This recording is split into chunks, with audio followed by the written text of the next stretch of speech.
मैं शपथ लेता हूँ कि विद्यार्थी मेरा धर्म है। मानवता की सेवा करना मेरा परम लक्ष्य है। राष्ट्र की उन्नति में मैं सदा तत्पर रहूँगा। अपने कर्तव्य मार्ग पर आगे बढ़ते हुए एक स्वच्छ, सुंदर तथा भ्रष्टाचार मुक्त मैं भारत का निर्माण करूँगा। जय हिंद।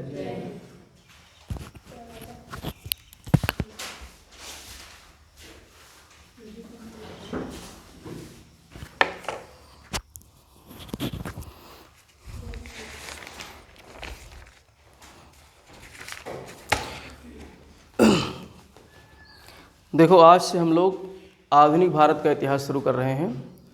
ठीक है, मध्यकालीन भारतीय इतिहास लगभग पूरा हो गया है। थोड़ा बहुत पॉइंट जैसे स्वायत्त राज्य कुछ स्वतंत्र हुए थे, तो उसमें मैंने वैसे विजयनगर साम्राज्य और बहमनी साम्राज्य इसका अध्ययन करा दिया था। एक आध रह गए हैं, उनको हम लोग आधुनिक काल के दौरान ही कर लेंगे, क्योंकि मराठों के बारे में अध्ययन करना आधुनिक इतिहास में सबसे महत्वपूर्ण टॉपिक है। तो मराठों के राज्य के बारे में हम लोग आधुनिक भारत में अध्ययन करेंगे। ठीक है, तो आज से हम लोग शुरू कर रहे हैं आधुनिक भारत का इतिहास। आधुनिक भारत का इतिहास देखो, ये अगस्त का महीना चल रहा है और अगस्त के महीने में ही हमको 15 अगस्त 1947 को क्या मिली थी? आज़ादी अंग्रेज़ों से। तो इसलिए अगस्त के महीने से ही हम शुरू कर रहे हैं भारत की आज़ादी से संबंधित बातें। आज़ाद तब होंगे जब हम अंग्रेज़ों के पहले गुलाम होंगे।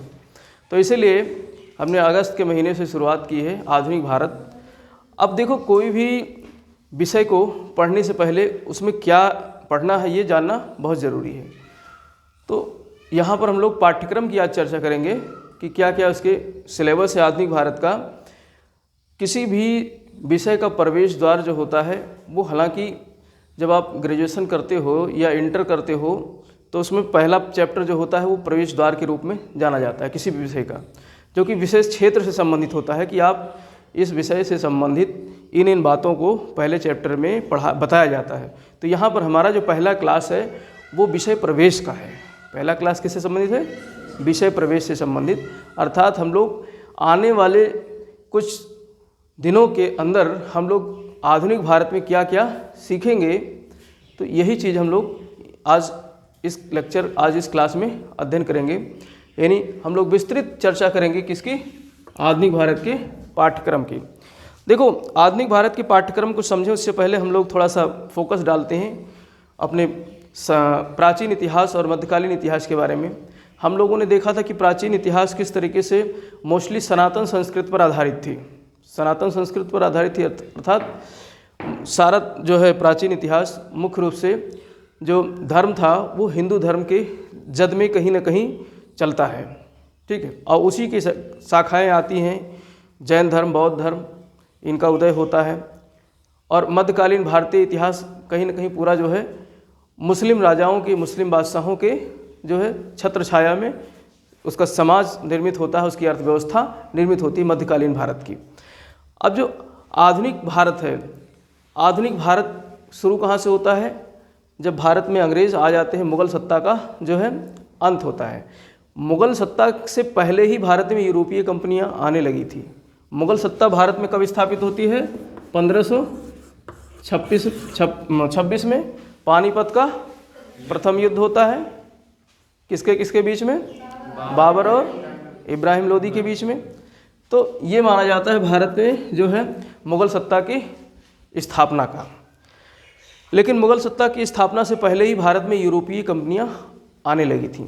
देखो, यहाँ पर आधुनिक जो शब्द है, आधुनिक शब्द से क्या तात्पर्य है? आधुनिकता का मतलब ये होता है कि जो नवीनता है, नूतनता है, नूतनता होनी चाहिए किसी भी समाज में या किसी भी क्षेत्र में। धर्म में, अर्थव्यवस्था में, समाज में क्या होनी चाहिए?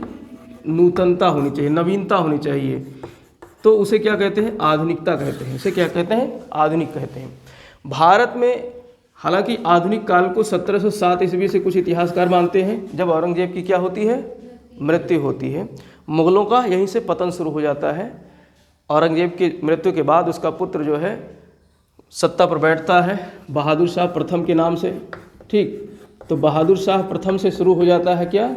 आधुनिक भारत का इतिहास, कुछ इतिहासकार, लेकिन कुछ इतिहासकार 1757 से मानते हैं भारत में आधुनिकता का प्रवेश कब होता है, 1757 से, जब भारत में जो है प्लासी का युद्ध हुआ था अंग्रेज़ों के बीच में और बंगाल के नवाब के बीच में। क्या हुआ था, प्लासी का युद्ध हुआ था।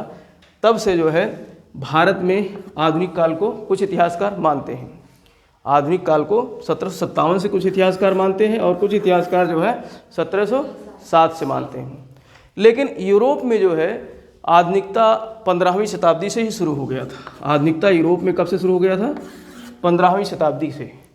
क्योंकि आधुनिक का मैंने क्या बताया, धर्म के क्षेत्र में, अर्थव्यवस्था के क्षेत्र में, समाज के क्षेत्र में और इसके अलावा जो विज्ञान के क्षेत्र में, इसमें क्या आए, नूतन जो है एक तरीके से नवाचार होना चाहिए। इन चीज़ों में क्या होना चाहिए, नवाचार। अभी तक क्या था कि धर्म केंद्र में था, धर्म केंद्र में था और समाज और जो विज्ञान था, विज्ञान पीछे था, धर्म से विज्ञान क्या था, पीछे था। और समाज में सबसे केंद्रीय बिंदु कौन होता था, शासक होता था। केंद्रीय बिंदु कौन होता था समाज में, शासक होता था। ये पुरातन व्यवस्था थी, प्राचीन समय से भी और मध्यकालीन समय में।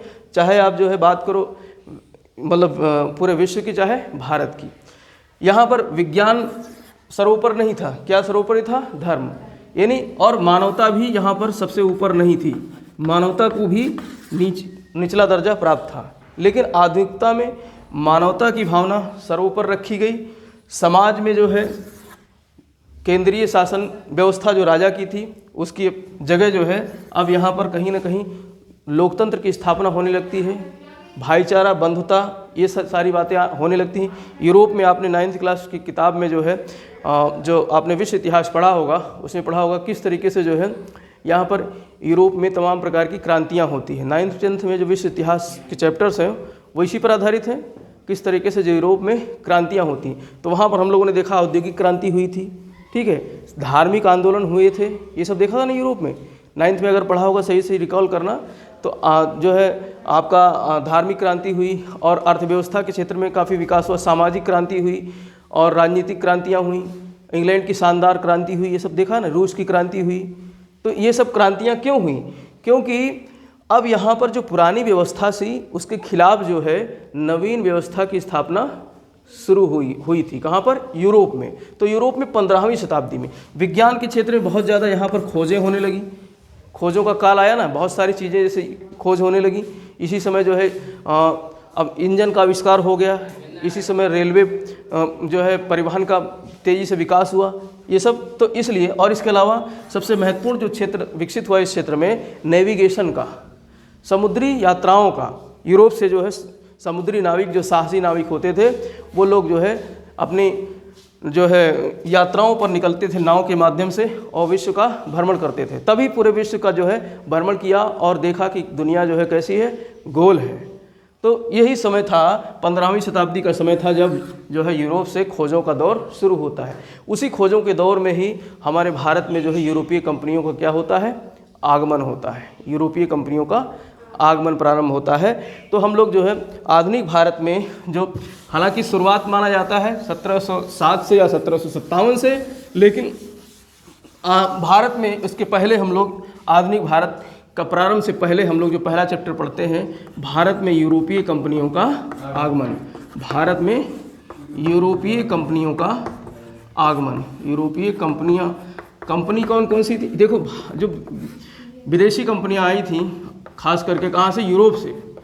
ये कंपनी का मतलब होता है यहाँ पर जो है भारत में व्यापार करने के मकसद से कुछ जो है, बैठ जाओ अंदर आकर के, व्यापार के मकसद से कुछ लिमिटेड कंपनियाँ या तो राजा द्वारा, यूरोप के देश के सरकारों द्वारा जो है उनको मान्यता प्राप्त हो, या फिर प्राइवेट कंपनियाँ। इन कंपनियों ने जो है अपने देश में, यूरोप के अपने अपने कंट्रीज़ में कंपनी के नाम स्थापित किए और सभी कंपनियों में मोस्टली जो है ईस्ट इंडीज़ कंपनीज़ का नाम दिया गया है, क्योंकि इंडिया के साथ इनका क्या होना था, व्यापार होना था। तो इन कंपनियों का आगमन होता है यूरोप से, कहाँ पर, भारत में। इस क्रम में सबसे पहले जो है कौन सी कंपनी आती है, पुर्तगाली। सबसे पहले पुर्तगाल आते हैं। पुर्तगाल के बाद में आते हैं डच आते हैं। हॉलैंड के निवासी, डच के निवासी, नीदरलैंड के निवासियों को डच कहा गया, हॉलैंड के निवासियों को क्या कहा गया, डच कहा गया। आप जो है मानचित्र उठा करके देखना, जब जो है यहाँ से जा करके कि पुर्तगाल कहाँ पर है मानचित्र में, यूरोप में, डच कहाँ पर है, डच जो है निवासी कहा गया। जैसे हिंदुस्तान के निवासियों को क्या कहा जाता है, हिंदुस्तानी, ऐसे ही नीदरलैंड के या हॉलैंड के निवासियों को क्या कहा गया, डच कहा गया। तो नीदरलैंड के निवासी जो है आते हैं, डच आते हैं। इसके बाद में आते हैं आपके ब्रिटिश आते हैं, अंग्रेज़ आते हैं। कौन आते हैं, अंग्रेज आते हैं, ब्रिटिश आते हैं, और फिर आते हैं आपके फ्रांसीसी आते हैं। कौन आते हैं, फ्रांस देश के जो है फ्रांसीसी आते हैं। और इसी बीच में जो है एक छोटी शक्ति आती है, डेनिश आती है, इनका ज़्यादा महत्व नहीं है, डेनिश आती है। और इसके अलावा जो है आपकी स्वीडिश आते हैं। लेकिन सबसे महत्वपूर्ण है ये 4 शक्तियाँ जिसका हम लोग अध्ययन करेंगे जो है आधुनिक भारत में, पुर्तगाल, डच, अंग्रेज और फ्रांसीसियों का अध्ययन करेंगे यहाँ पर। ठीक, तो ये आते क्यों हैं, जैसा कि मैंने बताया इस समय आधुनिकता का दौर था, खोजों का युग प्रारंभ हो गया था। वह ये था कि जो भारत हमारा है, भारत से प्राचीन संबंध था, प्राचीन काल से ही इन लोगों से संबंध था भारत का। आप अगर विश्व इतिहास को देखोगे उठा करके, प्राचीन इतिहास हमने पढ़ाया था, तो यहाँ पर जो है प्राचीन समय से ही हमारा संबंध किसने था, यूनान से था ना। सिकंदर आता है, कब आता है, 326 ईसा पूर्व में भारत आता है, लगभग 17-18 महीने भारत में प्रवास करता है, रहता है, भारतीय सीमा पर रहता है वो। तो यूनान से हमारे संबंध कब से थे, प्राचीन समय से ही थे। लेकिन तब जो हमारा व्यापार होता था यूनान के साथ, जब कोई भी राजनीतिक संबंध बनता है ना किसी देश से, तो फिर वहाँ पर क्या व्यापारिक संबंध भी स्थापित हो जाता है। ये हमारा जो है ये अरब कंट्रीज है, ठीक। और इस तरीके से इधर जो है आपका अफ्रीका है, अफ्रीका महाद्वीप है, और इधर पे यहाँ पर शुरू हो जाता है यूरोप, ठीक। ये है पुर्तगाल और यहीं पर है नीदरलैंड, ये है फ्रांस। यहाँ से पहले हमारे व्यापारिक संबंध किधर से थे, जो है स्थल मार्ग से। प्राचीन समय से वैसे 2 मार्गों से, पहले वायु मार्ग नहीं हुआ करता था, पहले हवाई जहाज़ों की खोज नहीं हुई थी, तो वायु मार्ग नहीं होते थे, 2 ही मार्ग से व्यापारी आते थे। व्यापारी या जो है इन्वेडर्स आते थे भारत में, या तो कोई चढ़ाई करने आ रहा है या फिर व्यापार करने के मकसद से आ रहे हैं। तो 2 ही रास्ते थे, एक स्थल मार्ग का था, दूसरा समुद्र मार्ग से था। समुद्र मार्ग के 2 रास्ते थे, एक तो आपका जो है फारस की खाड़ी होकर के, ये है यहाँ पर फारस की खाड़ी, ये अरब सागर है, ये फारस की खाड़ी है, और दूसरा था आपका लाल सागर होते हुए अरब की खाड़ी में होकर के, अरब सागर से होकर के भारत में प्रवेश करते थे। ये 2 रास्ते कैसे थे, समुद्री मार्ग के थे। और यहाँ से प्रवेश करके फिर यहाँ पर एक जो है तुर्की साम्राज्य था, तुर्की देश था, तुर्की देश से होकर के फिर ये पहुंच जाते थे वेनिस, जेनेवा, इटली वगैरह पहुंच जाते थे। और यहाँ इटली, जेनेवा के व्यापारी जो है पूर्वी यूरोप को जो है पश्चिमी यूरोप को भारत का सामान भेजते थे। ये व्यापार होता था मोस्टली।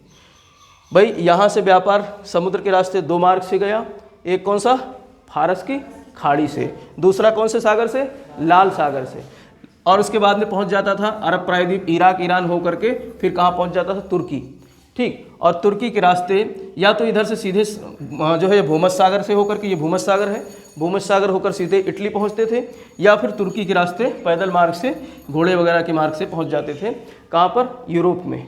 और इटली के व्यापारी क्या करते थे, ये पश्चिम यूरोप को, जैसे फ्रांस हो गया और स्पेन हो गया, नीदरलैंड हो गया, पुर्तगाल हो गया, इन सबको क्या करते थे, भारत के सामानों को यहाँ पहुँचाते थे। लेकिन 1453 ईस्वी में, अब चूँकि यहाँ पर हमने बताया कि मध्य पश्चिम एशिया में, मध्य एशिया में यहाँ पर एक नई जाति, एक नया धर्म का उदय हो चुका था, इस्लाम धर्म का, और इस्लाम धर्म का अरब प्रायद्वीप पर प्रसार शुरू हो गया था। इन्होंने जो है पूरी दुनिया में कब्जा करना शुरू कर दिया था। तो यहाँ पर तुर्की में एक जो है कुस्तुनतुनिया एक नगर था, उस पर अरबों ने क्या कर लिया, कब्जा कर लिया।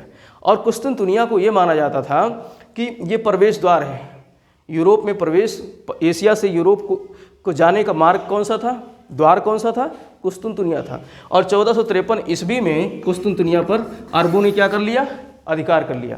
और जब अधिकार कर दिया तो रास्ता बंद कर दिया, रास्ता, क्योंकि अरब व्यापार, भारत में अरबी भी व्यापार, यहाँ से सामान कौन ले जाता था, अरब यात्री, अरब व्यापारी ले जाते थे, और मुनाफा कमा करके ये यूरोप, इटली वगैरह के, वेनिस वगैरह के जो है व्यापारियों को सामान बेच देते थे, और वेनिस वाले जा करके यूरोप वगैरह में पश्चिमी यूरोप में सामान ले जाते थे। लेकिन इन्होंने रास्ते को क्या कर दिया, अवरुद्ध कर दिया, रास्ते को अवरुद्ध कर दिया, रोक दिया। तो जब रास्ता रोक दिया तो यहाँ पर, अब चूंकि मैंने बताया कि यहाँ पर जो है अभी आधुनिक भारत का क्या हो गया था, आधुनिक विश्व का आगाज़ हो गया था यूरोप में, और इसमें खोजों का दौर चल रहा था। तो यहाँ के शासक भी जो है बहुत रुचि लेते थे। इस समय पुर्तगाल का एक राजकुमार था, प्रिंस था हेनरी द नेविगेटर, उसका नाम था हेनरी नाम था पुर्तगाल के राजकुमार का, प्रिंस का। और उसने जो है वो बहुत, जो नाविक थे इस समय जो समुद्री यात्रा कर रहे थे, उनको काफ़ी सहयोग करता था, काफ़ी सहायता करता था कि तुम लोग जाओ, दुनिया की खोज करो, व्यापार करो और अपने देश को व्यापार से समृद्ध करो। तो इसीलिए इसको हेनरी द नेविगेटर कहा गया। क्या कहा गया? Henry the navigator. नेविगेशन शब्द से बना है, नेविगेटर, हेनरी द नेविगेटर, यानी नौ संचालन को बढ़ावा देने वाला कौन था? हेनरी प्रिंस था, हेनरी राजकुमार था। तो इसको एक उपाधि दी गई, हेनरी द नेविगेटर की उपाधि दी गई, नौ संचालन को बढ़ावा देने वाला। तो इसने जो है पुर्तगाल के जो साहसी थे, नाविक थे, उनको जो है भारत की खोज के लिए, भारत हालांकि कहीं गुम नहीं हुआ था, भारत तो पहले से व्यापार होता था। लोग कहते हैं ना वास्को डी गामा ने क्या कर दिया, भारत की खोज कर दिया। अरे गलत पढ़ते हो, वास्को डी गामा ने भारत की खोज नहीं की थी। वास्को डी गामा ने महासागर से होकर के भारत में प्रवेश का द्वार खोज लिया था। महासागर के रास्ते भारत में प्रवेश का द्वार किसने खोजा था? वास्को डी गामा ने खोजा था। पहले से ही, प्राचीन समय से ही हमारी संस्कृत 5000 वर्ष पुरानी है, लेकिन गुम कहीं नहीं हुई थी, सिर्फ रास्ते की खोज की गई थी वास्को डी गामा के माध्यम से। तो 1498 ईस्वी में वास्को डी गामा भारत आता है। ये सब हम लोग जब डिटेल में पढ़ेंगे भारत में यूरोपीय कंपनियों का आगमन, तो वहाँ पर अध्ययन करेंगे। ठीक, यहाँ पर हम लोग पाठ्यक्रम के बारे में अध्ययन कर रहे थे। तो ये पहला हमारा टॉपिक क्या होगा? भारत में यूरोपीय कंपनियों का आगमन। अब भारत में यूरोपीय कंपनियाँ जब आ जाएंगी तो यहाँ पर जो है क्या होगा, इन कंपनियों के बीच में जो है, यूरोपीय कंपनियों के बीच में सत्ता संघर्ष होगा। क्या होगा? सत्ता संघर्ष होगा। भाई 4 प्रमुख कंपनियां बताए हमने, कौन कौन से? पुर्तगाली, डच, ब्रिटिश और फ्रांसीसी। लेकिन उसके पहले अभी भारत में एक और सत्ता थी ना, मुगल सत्ता थी। तो यहाँ पर उत्तर मुगल भारत के बारे में भी हम लोग अध्ययन करेंगे। उत्तर मुगल जो भारत था, उत्तर मुगल भारत में जो लगभग 11 शासक हुए हैं, बहादुर शाह प्रथम से लेकर के बहादुर शाह द्वितीय तक, उत्तर भारत मुगल या फिर मुगल साम्राज्य के यहाँ पर क्या हो रहा था? पतन हो रहा था। मुगल साम्राज्य अपने पतना अवस्था में थी, पतन हो रहा था इसका। यहाँ पर जो औरंगजेब के बाद में उसका जो है एक वयोवृद्ध बेटा, 65 साल की उम्र का बेटा बुढ़ा हो गया था, वो क्या बनता है? राजा बनता है, बहादुर शाह प्रथम। तो बहादुर शाह प्रथम से लेकर के बहादुर शाह द्वितीय तक, अब ये याद रखना है कि बहादुर शाह प्रथम जो है परवर्ती शासक में पहला शासक था, और बहादुर शाह द्वितीय मुगल साम्राज्य का अंतिम शासक था, जिसको उपाधि थी जफर। क्या उपाधि थी? जफर। तो बहादुर शाह जफर, इसी को 1857 के विद्रोह में, बहादुर शाह जफर को ही 1857 के विद्रोह में जो है इसको अपना लीडर भारत की जनता मानती है, और दिल्ली के लाल किले पर जा करके कब्जा जमाने का प्रयास किया जाता है भारतीयों द्वारा। क्योंकि एक लीडर होना चाहिए ना। मेरठ से शुरू हुई थी, चिंगारी लगी थी 1857 की क्रांति, और अपने नेता को चुना गया किसको? बहादुर शाह जफर को। तभी अंग्रेज़ों ने इसको उठा करके रंगून में निर्वासित कर दिया था, फेंक दिया था कि जाओ तुम अब रंगून रहो। फिर यहीं से मुगल सत्ता का क्या हो जाता है? खात्मा हो जाता है। तो इस तरीके से उत्तर भारत में मुगल साम्राज्य का हम लोग अध्ययन करेंगे। ठीक, और इसके अलावा हम लोग यहाँ पर पढ़ेंगे भारत में जो है कंपनी की स्थापना, ब्रिटिश कंपनी की स्थापना पढ़ेंगे, किस तरीके से जो है ब्रिटिश कंपनी भारत में विजयी होती है। भाई भारत में जो है हमने बताया 5-6 शक्तियाँ आई थी। ठीक, जिसमें जो है आपका पुर्तगाली तो 1498 में आ गए। इन्होंने 100 वर्ष तक जो है बिना किसी जो है प्रतिद्वंदी के यहाँ पर व्यापार किया। भाई अंग्रेज आते हैं लगभग 1600 में। ठीक, इसी समय डच आ जाते हैं। तो ये लगभग 100 ईयर्स तक बिना किसी प्रतिद्वंदी के व्यापार करते रहे। कौन? पुर्तगाली। और जब कोई प्रतिद्वंदी आएगा तभी तो प्रतिद्वंदी में क्या होगा? द्वंद्व उत्पन्न होगा, संघर्ष उत्पन्न होगा।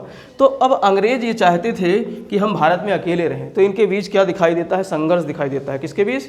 अंग्रेजों के बीच में और यूरोपीय शक्तियों के बीच में। जिसमें ज़्यादा संघर्ष हमको देखने को मिलता है फ्रांसीसियों के बीच और किसके बीच?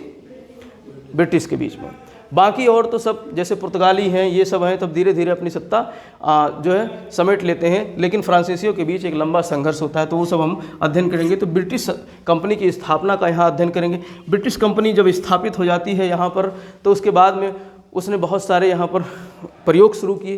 प्रयोग ही करना था, ऐसा इनका मकसद सिर्फ क्या था, व्यापार करना था। यहाँ पर आकर के क्या करना था, व्यापार करना था। लेकिन यहाँ पर नित्य नए नए क्या किए इन्होंने, प्रयोग शुरू कर दिए। तो इन्होंने आर्थिक प्रयोग किया, प्रशासनिक प्रयोग किया। तो इन्होंने जो है प्रशासनिक, इनके समय की जो प्रशासनिक व्यवस्था थी उसका अध्ययन करेंगे। अंग्रेजों के समय में, अंग्रेजों के समय की जो आर्थिक नीतियाँ थीं, आर्थिक नीति क्या बनाई, प्रशासनिक नीति में जो आज हम लोग पढ़ते हैं IAS वगैरह बनते हैं, वो सब इन्हीं की नीतियों की देन है। पहले इनको IAS को क्या बोलते थे, ICS बोलते थे, इंडियन सिविल सर्विस। ICS बोलते थे, इंपीरियल सिविल सर्विस, इंडियन नहीं, इंपीरियल सिविल सर्विसेज बोला जाता था। आज ये क्या है, इंडियन सिविल सर्विस है। तो इस तरीके से प्रशासनिक व्यवस्था अंग्रेजों की ही देन थी। कहीं ना कहीं वही ढांचा आज फिट बैठता है, उसी ढांचे से हम लोग आज आगे काम करते हैं। आर्थिक नीतियाँ इनकी पढ़ेंगे। आर्थिक नीतियों में हम लोग मोस्टली जो है यहाँ भू राजस्व की नीति हम लोग शुरू से पढ़ते आ रहे हैं ना, जैसे मनसबदारी व्यवस्था आई सैन्य के रूप में, या दहसाला पद्धति आई जो कि एक तरीके से भू राजस्व पूरी व्यवस्था थी, ठीक है। तो ये सब हम लोगों ने पढ़ते आए हैं, प्राचीन समय से पढ़ते आए हैं भू राजस्व की नीति।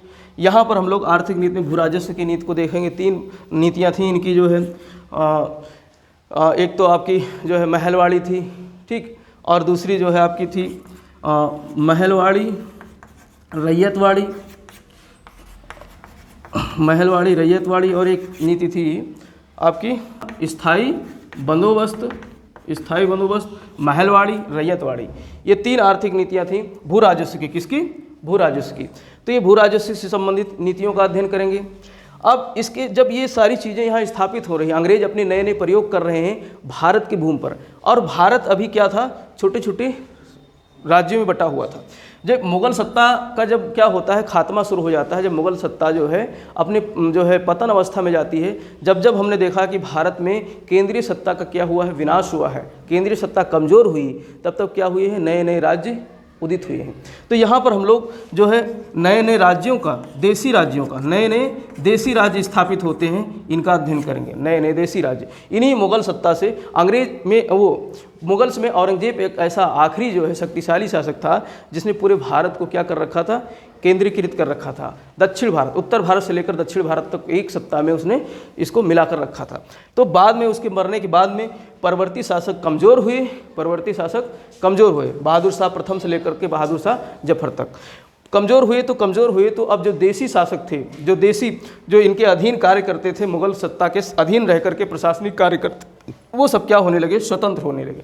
तो इसमें हम लोग दक्षिण भारत के जो है राज्यों का अध्ययन करेंगे, हैदराबाद का अध्ययन करेंगे, मैसूर का अध्ययन करेंगे, कर्नाटक का अध्ययन करेंगे, इसी में मराठों का अध्ययन करेंगे, अवध का अध्ययन करेंगे। अवध जो आपका लखनऊ और फैजाबाद वाला क्षेत्र है, ये सब क्या कहलाता है, अवध कहलाता है। अवध के नवाब जो है ये स्वतंत्र हो गए। जो बंगाल का अध्ययन करेंगे, सिंध का अध्ययन करेंगे, पंजाब का अध्ययन करेंगे, ठीक है। तो ये सब हम लोग कहाँ पढ़ेंगे, देसी रियासतों के बारे में। जो देसी रजवाड़े थे, देसी जो है राज्य थे, वो अलग हो जाते हैं मुग़ल शासक के कमज़ोर होने के कारण। तो इन सब का अध्ययन करेंगे, नए नए देसी राज्यों का। अब इसके अलावा यहाँ पर शुरू होता है जो है, अब चूँकि भारत में ये नए नए प्रयोग कर रहे थे, भारतीयों को क्या कर रहे थे, लगातार ये जो है परेशान कर रहे थे। इनका मकसद, अंग्रेज़ों का मकसद जो है पूरा क्या था, सिर्फ यहाँ पर जो है आर्थिक रूप से भारत को कमज़ोर करना, लूटना था। आर्थिक रूप से भारत को लूटना था। तो अब लूटने के क्रम में अंग्रेज़ों ने क्या किया, भारतीयों का बहुत शोषण किया। भारतीय समाज को पूरी तरीके से इन्होंने नष्ट करने का प्रयास किया। अब जब नष्ट करोगे किसी के समाज को, किसी की संस्कृति को, तो यहाँ पर ये पॉइंट कौन सा आएगा, 7वां, हम लोग अध्ययन करेंगे। यहाँ पर तमाम प्रकार के क्या होते हैं, संघर्ष होते हैं भारतीयों के बीच में और अंग्रेज़ों के बीच में। संघर्ष शुरू होता है, भारत अंग्रेज संघर्ष शुरू होता है। भारत अंग्रेज क्या शुरू होता है, संघर्ष को हम लोग विद्रोह कह सकते हैं, विद्रोह के रूप में देखने को मिलता है, आंदोलन के रूप में देखने को मिलता है। अब आंदोलन विद्रोह कौन करेगा, भारत में जनता किस रूप में थी, किसान के रूप में थी। भारत में जनता किस रूप में थी, किसान के रूप में थी, मजदूर के रूप में थी, यही तो थे। तो ये सब क्या करते हैं, संघर्ष करते हैं, आंदोलन करते हैं।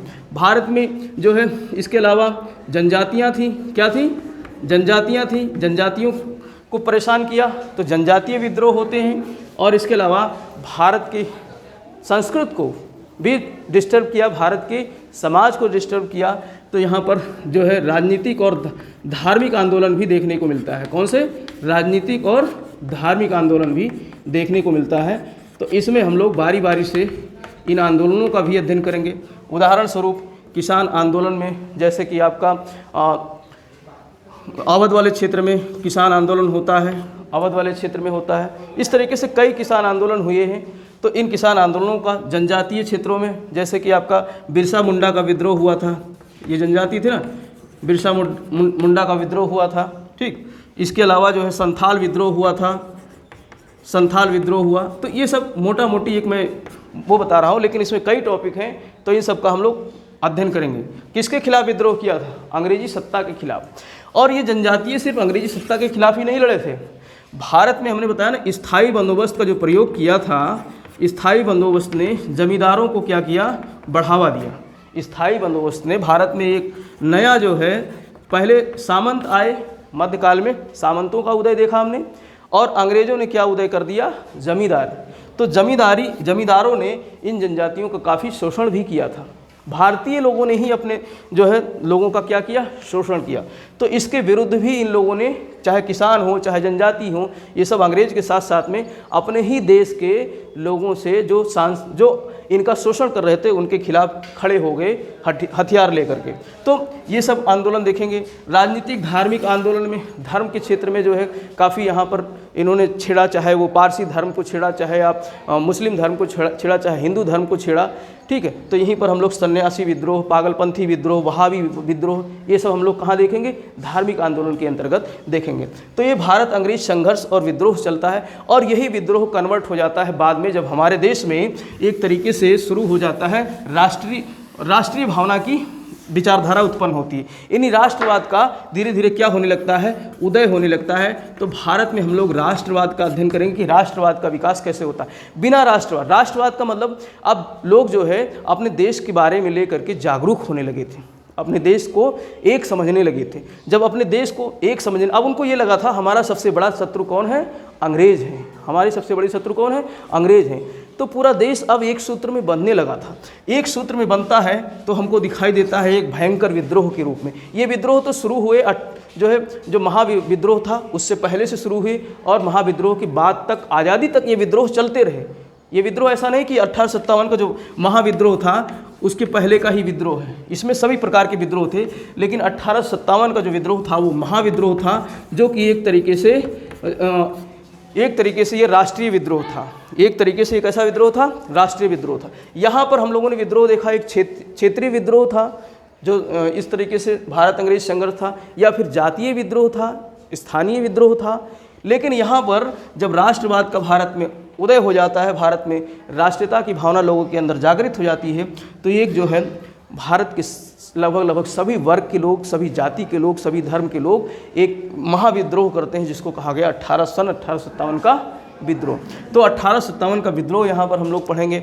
और इसके अलावा 1857 के विद्रोह के साथ साथ में हम लोग यहाँ पर देखेंगे किस तरीके से इसके बाद में जो है बातें बदलती जाती हैं। 1857 के विद्रोह के साथ अब यहाँ बात बनती नहीं है। इसी समय भारतीयों ने सोचा था कि हम क्या हो जाएंगे?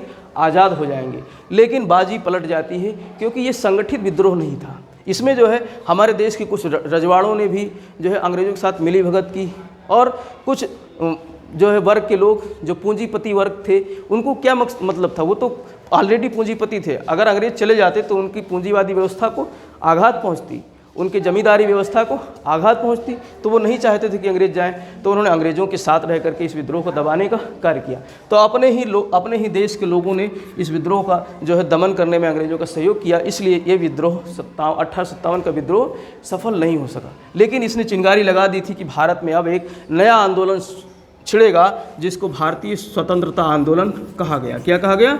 भारतीय स्वतंत्रता आंदोलन। तो भारतीय स्वतंत्रता आंदोलन का आगाज़ हो जाता है इसके बाद में, जो कि संगठित रूप से शुरू होता है। यहीं पर जो है उदय होता है दो प्रकार की विचारधाराओं का, नरम दल और गरम दल। एक जो है नरम दलीय लोग थे, जो कि मतलब अंग्रेज़ों से युद्ध डायरेक्ट जो है लड़ाई नहीं करना चाहते थे। वो सिर्फ जो है बातों के माध्यम से, सिर्फ अपने जो है विचारों के माध्यम से अंग्रेज़ों को प्रभावित करना चाहता था। मध्यम वर्गीय, पढ़ा लिखा, शिक्षित व्यक्ति इसके अंतर्गत था। दूसरे थे ऐसे यंग नौजवान जो सिर्फ पिस्तौल के बदले पिस्तौल, बम के बदले बम की बात मानते थे।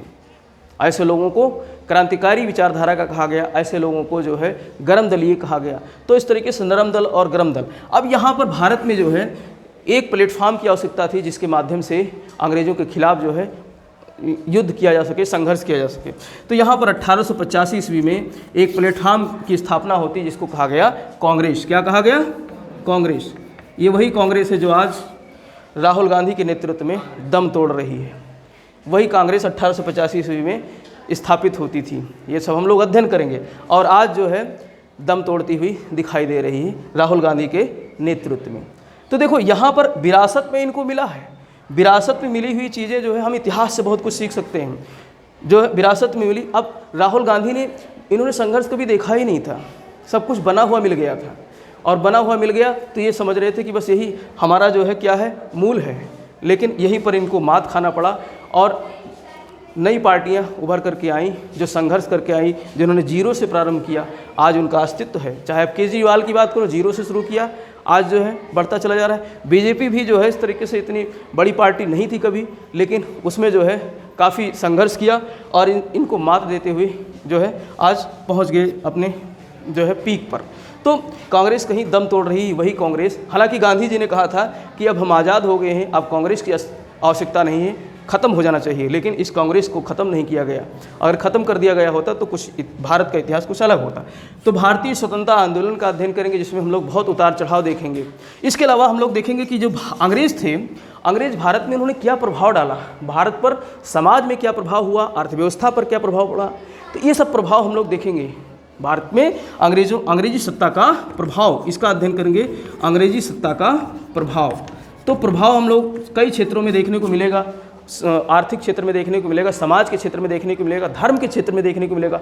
देखेंगे कि यहाँ पर सामाजिक धार्मिक आंदोलन भी प्रारंभ हो जाते हैं। इसके प्रभाव के कारण, अंग्रेजी सत्ता के प्रभाव के कारण भारत में सामाजिक धार्मिक आंदोलन भी प्रारंभ हो जाते हैं। तो एक टॉपिक हम लोग पढ़ेंगे, सामाजिक धार्मिक सुधार आंदोलन।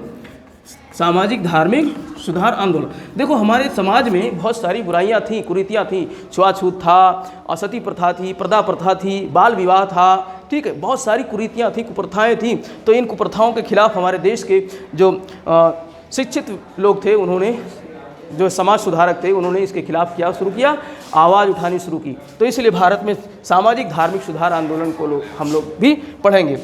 इसके अलावा हम लोग पढ़ेंगे इनके समय में कुछ जो है इसी के समय अंग्रेज़ों की आज़ादी के साथ ही, उसी के साल जो है जब हमारा स्वाधीनता संघर्ष चल रहा था, तो उसी के साथ, अब ये नंबर कौन सा पड़ेगा, शायद 13 नंबर पड़ेगा, उसी के साथ शुरू हो जाता है भारत में संवैधानिक विकास का। किसका शुरू हो जाता है? संवैधानिक विकास। जब भारत में स्वाधीनता संघर्ष शुरू हुआ था, उसके साथ साथ में क्या शुरू हो जाता है भारत में? संवैधानिक विकास, यानी संविधान के निर्माण की प्रक्रिया शुरू हो जाती है। तो संवैधानिक विकास का हम लोग यहाँ अध्ययन करेंगे, किस तरीके से भारत में संविधान का निर्माण हुआ। और इसके अलावा अंग्रेज़ ऐसे नहीं, अंग्रेज़ जब भारत में आए तो यहाँ पर उनके जो अधिकारी थे, प्रमुख अधिकारी, जैसे गवर्नर हो गए, गवर्नर जनरल हो गए और इन्हीं को बाद में वायसराय कहा गया। तो इन सब का हम लोग बारी बारी से अध्ययन करेंगे। मुख्य गवर्नर कौन थे, प्रमुख गवर्नर जनरल कौन थे, वायसराय कौन थे, इनके समय में क्या क्या सुधार हुए, क्या क्या परिवर्तन हुए, ये सब हम लोग अध्ययन करेंगे। इसके अलावा भारत में अंग्रेज़ों के रहते हुए प्रेस के क्षेत्र में काफ़ी जो है इन्होंने प्रयोग किया। प्रेस के क्षेत्र में जो है, साहित्य के क्षेत्र में, तो प्रेस, साहित्य, इन सब चीज़ों का हम लोग यहाँ पर अध्ययन करेंगे। अंग्रेज़ों के समय में किस तरीके से इनका भी इस क्षेत्र में जो है विकास हुआ। प्रेस के क्षेत्र में जो कभी ये लोग प्रेस पर जो है नियंत्रण लगा देते थे, जब देखते थे कि जो है अब भारत में जो है संघर्ष शुरू हो गया है और संघर्ष, स्वाधीनता संघर्ष के जो है अंग्रेज़ों के खिलाफ प्रेस में छपने लगे हैं, अखबारों में छपने लगे हैं, तो अखबारों पर ये क्या कर देते थे, सेंसर कर देते थे, उसको जो है नियंत्रित कर देते थे, बंद करवा देते थे। तो वो सारा हम इतिहास पढ़ेंगे कि भारत में प्रेस के विकास का क्या इतिहास रहा है, साहित्य के विकास का क्या इतिहास रहा है। तो ये सारी चीज़ें हम लोग अध्ययन करेंगे। इसके अलावा जो है कुछ अन्य क्षेत्र में भारत में जो है कुछ अन्य जो एक वामपंथी विचारधारा का भी विकास हुआ था भारत में। समाजवाद और वामपंथी विचारधारा का, क्योंकि भारत के क्रांतिकारी रूस के क्रांतिकारियों से भी क्या थे, प्रेरित थे, लेनिन वगैरह से भी प्रेरित थे भारत के क्रांतिकारी। तो यहाँ पर भारत में वामपंथी विचारधारा या वामपंथी आंदोलन भी शुरू होता है, तो इसका भी हम लोग थोड़ा बहुत अध्ययन करेंगे आधुनिक भारत में ही। इसके बाद में जो है आज़ादी के बाद भारत में क्या परिवर्तन हुए, नेहरू युग का पूरा अध्ययन करेंगे। 1947 के बाद से लेकर के और कोरोना के काल तक का पूरा हम लोग, ये सब इतिहास ही तो है। इतिहास क्या है? इतिहास का मतलब ये होता है अतीत की घटनाओं का जो है क्रमबद्ध ढंग से जिनका महत्वपूर्ण प्रभाव पड़ता हो, ऐसी घटनाएं अतीत की जिनका क्रमबद्ध तरीके से जो है विवरणवार इतिहास में दर्ज किया गया हो, लिखा गया हो, वही तो इतिहास है। तो यहाँ पर 1947 से लेकर के कोरोना तक यानी कोविड-19 तक का पूरा इतिहास ही है। कोविड-19 तक का क्या है, पूरा भारत का इतिहास है। तो ये सब हम लोग करेंट में पढ़ते हैं, लेकिन यहाँ पर जो है आज़ादी के बाद का नेहरू तक का 1964 तक का भारत जो है हम लोग पढ़ते हैं। किस तरीके से यहाँ पर जो है नेहरू ने नेहरू मॉडल प्रारंभ किया, आर्थिक विकास किस तरीके से हुआ, किस तरीके से पंचवर्षीय योजनाएं प्रारंभ की गई, ठीक है। तो ये सब हम लोग आधुनिक भारत के जो है अंतर्गत ही पढ़ते हैं। और इसके बाद में कुछ छूटे हुए टॉपिक जो होंगे उनको हम लोग मिसलेनियस में पढ़ेंगे, विविध में पढ़ेंगे। जो कुछ भी छूट जाते हैं टॉपिक जो इनके अंतर्गत नहीं आ रहे हैं वो सब हम लोग पढ़ेंगे विविध में। तो इस तरीके से हमारा पूरा पाठ्यक्रम रहेगा। इस पाठ्यक्रम के अंतर्गत हम लोग धीरे धीरे एक एक पाठ्य को निपटाते चलेंगे, गहराई से पढ़ेंगे, क्योंकि जो है हमारा मकसद क्या है, सिर्फ जो है तथ्यों को रटाना नहीं है, बल्कि क्या है, समझ करके पढ़ना है, समझ विकसित करना है, कंसेप्चुअल पढ़ना है, कंसेप्ट का विकास करना है। तो इसलिए जो है हम लोग एक एक चैप्टर को बाकायदा अच्छी तरीके से उसकी गहराई में उतर करके और पढ़ना शुरू करेंगे, जिससे कि हम सब कुछ समझते चलें सारी चीज़ों को। क्योंकि देखो हमारी जो परीक्षाएं होती हैं, कोई भी कंपटीशन होता है, उसमें आधुनिक भारत के इतिहास से बहुत सारे प्रश्न बनते हैं, क्योंकि यहाँ से इतिहास जो है पूरा सब कुछ दिखा हुआ है, लोगों ने देखा है। बहुत ऐसे लोग हैं जो आज़ादी के अभी चश्मदीद गवाह जिंदा हैं। तो जब हम जिन घटनाओं को लोग देख चुके हैं, उन घटनाओं को जो है परीक्षाओं में भी बहुत महत्व दिया जाता है, क्योंकि इनका पूरा प्रभाव हमारे देश पर पड़ा है, जिसका खामियाजा आज तक भुगतना पड़ रहा है हम लोगों को। तो इसका अध्ययन करना बहुत ज़रूरी है, इसलिए हम लोग इनको सटीकता से, गहराई से एक एक टॉपिक को हम लोग अध्ययन करेंगे।